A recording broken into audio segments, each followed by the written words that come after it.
बिस्मिल्लाहिर्रहमानिर्रहीम जी, अस्सलाम वालेकुम। मैं हूं आपका होस्ट चौधरी फानज़ीर, आपको सुनो स्पोर्ट्स में वेलकम कहता हूं।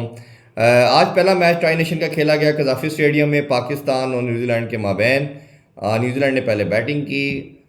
बहुत शानदार, एक बड़ा, इस पिच के अकॉर्डिंगली देखा जाए तो बहुत बड़ा टोटल अपने नाम किया, 330 रन बनाए।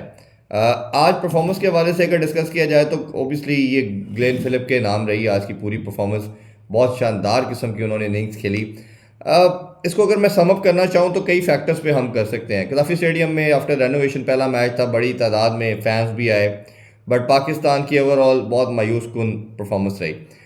जो हमारी टेस्ट में डिज़ास्टर चल रहा था कि हमसे टेल आउट नहीं होती या मिडिल ऑर्डर आउट नहीं होता, वो टॉप ऑर्डर आउट कर लेते हैं, आज समहाउ वही एपिसोड इस तरह ही हुई कि हमने पहले जब बॉलिंग कर रहे थे तो शहनशाह ने 3 आउट किए, जिसमें से रविंद्रा 25 4 पे विल जंग आउट किया। 81 जो थे डेरल मिचेल ने बड़ी शानदार इनिंग्स खेली, लथम को जल्दी आउट कर लिया। स्टैंड आउट जो परफॉर्मेंस थी वो मैंने जिस तरह कहा वो ग्लेन फिलिप की इनिंग्स थी। उन्होंने 72 बॉलों पे सेंचुरी की, 106 रन टोटल बनाए, 7 छक्के 6 चौके लगाए उन्होंने। आखिरी ओवर में शहनशाह के उन्होंने 25 रन बनाए और मेरा कहता हूँ कि शायद one of the best inning किसी भी छठे नंबर पे आके बैट्समैन की अगर ओडीआई में कहा जाएगा इनिंग्स तो ये आज की कह सकते हैं हम। बहुत उम्दा इनिंग्स खेली, बहुत चार्ज किया। जो वीकनेस की या लैक करने की बात करते हैं हम, पास से अगर जो भी क्रिकेट को समझता है, जो जानता है कि पेस, अगर आपका फास्ट बॉलर को, पेसर को 2-3 चीज़ें करनी होती हैं। अगर आपको हिटिंग हो रही हो, आप यॉर्कर करते हैं या आप स्लो वन करते हैं, कोई वेरिएशन लेके आते हैं। कई दफ़ा बैट्समैन का एंगल चेंज करते हैं जिस एंगल पे वो हिटिंग कर रहा है। बट हमने देखा कि ना वो स्किल नसीम शाह के पास है, ना अनफॉर्चुनेटली जो हमारा मेन पेसर है शहनशाह उनके पास है। जैसे जिसे कहना चाहिए कि बिल्कुल सामने बॉल करते रहे, जिसे लेमैन लैंग्वेज में बोला जाता है मुंह में बॉल करना, वो करते रहे और उधर से वो उठा के हिटिंग करते रहे। ना आपने एंगल क्रिएट किया, ठीक है, उसकी मुश्किल करने के लिए राउंड द विकेट नहीं आए, ना आपने यॉर्कर करने की कोशिश की जो सबसे सेफेस्ट बॉल कहा जाता है डेथ ओवर के अंदर, वो नहीं की गई, ना आपने बाउंसर किया, ना स्लो वन किया। तो ये बताता है कि आप कहीं ना कहीं हर जगह पे लैग कर रहे थे आपके अंदर वो। जब तक आपकी विकेट आपको मदद देती है आप बॉलिंग करते हैं, जब विकेट आपके लिए कंड्यूसिव नहीं होती तो आप फिर स्ट्रगल करते हैं और ये हमें फिर आज देखने को मिला। बड़ी पुअर परफॉर्मेंस। इसी तरह स्ट्राइक रेट के बारे से बात करें तो शहीन ने आल 2 के 3 आउट किए, बट 8 की इकॉनमी रही उनकी। इसी तरह नसीम शाह ने 70 रन दे दिए, उनकी 7 की रही। अबरार सबसे अच्छे अबरार रहे, 10 ओवर में 41 रहे, 2 विकटें नहीं। इधर क्वेश्चन आता है, इस जो स्क्वाड के ऊपर हम बहस कर रहे थे, 2 चीज़ों की बहस की पूरे पाकिस्तान ने। एक की कि आपने एक रेगुलर ओपनर डालना है, और जो नहीं डाला पूरा पाकिस्तान ने उस पर आवाज़ उठाई।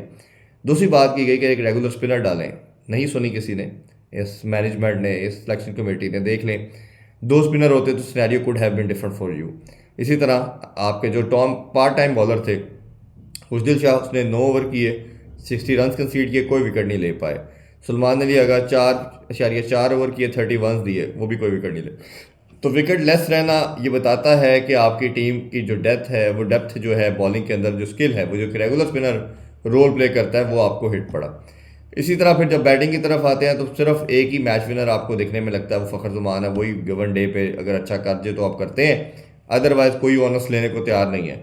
84 रन बनाए, सोलो फाइट करते रहे वो, 4 छक्के 7 चौके लगाए और फिर उनकी इनिंग्स के बाद 121 का स्ट्राइक रेट था। उससे आगे कहानी बड़ी दर्दनाक है। बाबर आजम ने आज ओपन की, शुरू से ही पेसर के अगेंस्ट भी स्ट्रगल कर रहे थे। जब दूसरे एंड से फ़खर हिटिंग कर रहा था तो बाबर का बल्ला रुक गया था, बाबर से रन नहीं हो रहे थे, तो बाबर ने 10 रन किए थे इस बॉलों पे। कामरान गुलाम की बात करें तो उनके बल्ले से भी रन नहीं आ रहे थे, बड़ी स्ट्रगलिंग किस्म की बैटिंग विकेट पे भी उनकी स्ट्रगलिंग इनिंग्स थी।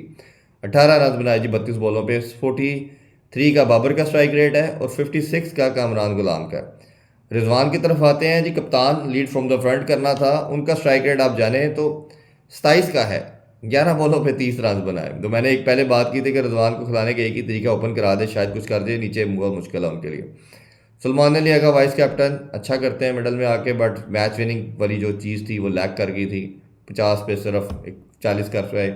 तैयब ताहिर ने अच्छे ग्लिम्पसेस दिखाए, वो जो थे 29 बॉलों पे 30 किया। ये एक ऐसा प्लेयर था फ़खर के अलावा जिसने 100 से ऊपर स्ट्राइक रेट पे गया। फिर आगे खुशदिल शाह आए, उन्होंने भी अगेन जो रोल आपने उनको दिया था कि एंड में आके हिटिंग करनी है, वो नहीं कर पाए, 15 रन बना सके। शहनशाह अफरीदी 10, और इसी तरह नसीम शाह और अबरार जो है वो 10 और 13 रिस्पेक्टिवली उन्होंने बनाए। सम अप ये है कि पाकिस्तानी क्रिकेट कई एरियाज़ में लैग कर रही है।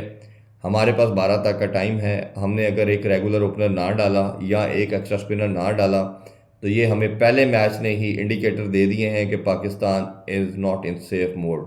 ये प्रॉब्लमेटिक पार्ट है, हम फंसेंगे, हम हैम्पर होंगे। टीमें आप पे वर्कआउट करके आई हैं, उन्होंने आपको चार्ज करना है, आपको मारना है, अटैक करना है, आप स्ट्रगल करेंगे। और मेरा ख्याल है ये आई ओपनर है, पहला मैच ही, अगर आपने इससे ना सीखा तो things could have been more verse for you. आप आगे ट्राई नेशन भी के अंदर भी और आगे फिर the biggest event of the year आपका चैम्पियन ट्रॉफी है और आप उसके होस्ट भी हैं।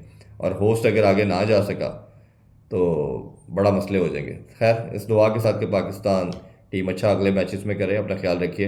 अल्लाह हाफिज़। पाकिस्तान जिंदाबाद।